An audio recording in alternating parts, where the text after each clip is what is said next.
എല്ലാവർക്കും എൻ്റെ യൂട്യൂബ് ചാനലിലേക്ക് സ്വാഗതം. ഇന്നത്തെ വീഡിയോ കനോണിൻ്റെ ലേസർ പ്രിൻ്ററായ കനോൺ LBP6030 എന്ന പ്രിൻ്ററിൻ്റെ കാർട്രിഡ്ജ് എങ്ങനെ റീപ്ലേസ് ചെയ്യാം അല്ലെങ്കിൽ പുതിയൊരു കാർട്രിഡ്ജ് എങ്ങനെ ഇൻസേർട്ട് ചെയ്യാം എന്നതിനെക്കുറിച്ചുള്ള ഒരു സിമ്പിൾ വീഡിയോ ആണ് നിങ്ങൾക്ക് പരിചയപ്പെടുത്തി തരുന്നത്.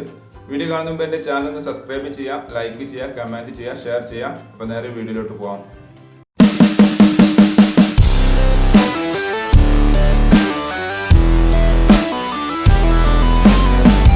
കനോണിൻ്റെ LBP6030B എന്ന സീരീസ് പ്രിൻ്ററിന് വരുന്ന കാർട്രിഡ്ജ് എന്ന് പറഞ്ഞു കഴിഞ്ഞാൽ 925 സീരീസ് കാർട്രിഡ്ജാണ് വരുന്നത്. പ്രിൻ്ററിൻ്റെ ഈ ബോക്സിൽ കൊടുത്തതായിട്ട് നമുക്ക് കാണാൻ കഴിയും. ഒറിജിനൽ കാർട്രിഡ്ജ് തന്നെ യൂസ് ചെയ്യണം. നിങ്ങൾ റീഫിൽ കാർട്രിഡ്ജ് ഉപയോഗിച്ച് കഴിഞ്ഞാൽ ചിലപ്പോൾ വാറൻറ്റി കട്ടാവാൻ ചാൻസ് ഉണ്ട്. കാര്യം പ്രത്യേകം ശ്രദ്ധിക്കുക. ഈ ഡോർ ഓപ്പൺ ചെയ്യുമ്പം പുതിയ പ്രിൻ്ററാണ്, ഇതിൻ്റെ കൂടെ തന്നെ ഇൻബിൾട്ടായിട്ട് കാർട്രിഡ്ജ് വരുന്നതാണ്. കണ്ടില്ലേ? അപ്പോൾ ആദ്യം കാർട്രിഡ്ജ് ആ പ്രിൻ്ററിൻ്റെ അകത്തു നിന്നും പുറത്തോട്ട് ജസ്റ്റ് ഒന്ന് എടുക്കണം. കാരണം എന്താ വെച്ച് കഴിഞ്ഞാൽ അതിൽ കുറച്ച് റിമൂവ് ചെയ്യേണ്ട പാർട്ടുകളുണ്ട് ആദ്യം. അപ്പോൾ നമ്മൾ കാർട്രിഡ്ജ് പുറത്തോട്ട് വെച്ചിട്ടുണ്ട്. ഇവിടെ ചെറിയൊരു പേപ്പർ കണ്ടില്ലേ? ഈ പേപ്പറിൽ കൊടുത്തിട്ടുണ്ട് ഇതെങ്ങനെയാണ് ഫസ്റ്റ് ഉപയോഗിക്കേണ്ടത് എന്നുള്ളത്. അതൊന്ന് ജസ്റ്റ് ഒന്ന് ചെക്ക് ചെയ്യുന്നത് നല്ലതായിരിക്കും. നമ്മൾ ആ പേപ്പർ ജസ്റ്റ് ഒന്ന് മാറ്റി വെച്ചു. എന്നിട്ട് കാർട്രിഡ്ജ് എടുത്തു. കാർട്രിഡ്ജിൽ ഈ 2 ഓറഞ്ച് പാർട്ടുകൾ കണ്ടില്ലേ?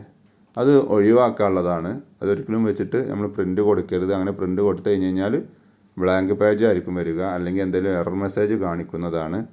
അപ്പോൾ ഈ ആദ്യത്തെ ഈ പാർട്ട് നമ്മൾ അതിൽ നിന്നും എടുത്തിട്ടുണ്ട്, അത് ഒഴിവാക്കുക. പിന്നെയുള്ളത് ഇവിടെ കണ്ടില്ല, ഒരു ഓറഞ്ച്, ഇത് വലിച്ചെടുക്കാനുള്ളതാണ്. ഈ പാർട്ട് നമ്മളൊരു ഫിംഗർ ഉപയോഗിച്ചാണ്ട് ജസ്റ്റ് അതിൽ നിന്നും ഈ ഒരു പ്ലാസ്റ്റിക്കിൻ്റെ പാർട്ട് ഫുള്ളായിട്ട് വലിച്ചെടുക്കണം. കണ്ടില്ലേ? ഈ വീഡിയോയിൽ കാണുന്ന പോലെ മുഴുവനായിട്ട് വലിച്ചെടുക്കേണ്ടതുണ്ട്. അപ്പം അത് കട്ടാവാത്ത രീതിയിൽ, അതായത് പൊട്ടിപ്പോവാത്ത രീതിയിൽ വേണം വലിക്കാൻ. ഓക്കെ, ഒരു കയ്യിൽ ക്യാമറ ആയതുകൊണ്ടാണ് ജസ്റ്റ് ഒരു ബുദ്ധിമുട്ടുള്ളത്. ഓക്കെ, ഞാൻ പാട്ട് കണ്ടില്ല, വലിച്ചെടുത്തിട്ടുണ്ട്. ഇനി നമ്മൾ ജസ്റ്റ് കാർട്രിഡ്ജ് ഒന്ന് ഇൻസേർട്ട് ചെയ്ത് നോക്കുക പ്രിൻ്ററിനകത്ത്. കാർട്രിഡ്ജിൻ്റെ അവിടെയും സ്റ്റിക്കർ കാണാൻ കഴിയും. അവിടെയും 925 സീരീസ് കാർട്രിഡ്ജാണ് വരുന്നത് എന്നുള്ളത് മെൻഷൻ ചെയ്തിട്ടുണ്ട്. ഇതേപോലെ ജസ്റ്റ് കാർട്രിഡ്ജ് അതിലേക്ക് വെക്കുന്നു, പ്രിൻ്ററിൻ്റെ ഡോറ് ക്ലോസ് ചെയ്യുന്നു.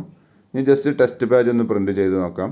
നമ്മൾ വെച്ച കാർട്രിഡ്ജ് വർക്കിംഗ് ആണോ അല്ലേ എന്നുള്ള അറിയാൻ വേണ്ടിയിട്ടാണ്. കൺട്രോൾ പാനലിൽ ഡിവൈസസ് ആൻഡ് പ്രിൻറ്റേഴ്സ് പോയി കഴിഞ്ഞ് കഴിഞ്ഞാൽ ഇതേപോലെ ടെസ്റ്റ് പേജ് കൊടുക്കാനുള്ള ഒരു ഓപ്ഷൻ ഉണ്ട്. അത് കൊടുത്തു കഴിഞ്ഞാൽ നമുക്കിവിടെ പേപ്പർ പിക്ക് ചെയ്താണ്ട് പ്രിൻ്റ് ചെയ്ത് വരുന്നത് കാണാൻ കഴിയും. കറക്റ്റാണെങ്കിൽ അതിൽ പ്രിൻ്റ് ഔട്ട് ഉണ്ടായിരിക്കുന്നതാണ്. കണ്ടില്ലേ? അപ്പോൾ ഇത്രയേ ഉള്ളൂ. Thanks for watching my video ഇഷ്ടമെന്ന് വിചാരിക്കുന്നു. സബ്സ്ക്രൈബ് ചെയ്യാൻ മറക്കരുത്, ലൈക്ക് ചെയ്യുക, കമൻറ്റ് ചെയ്യുക, ഷെയർ ചെയ്യുക. അപ്പോൾ ഓക്കെ, ബൈ.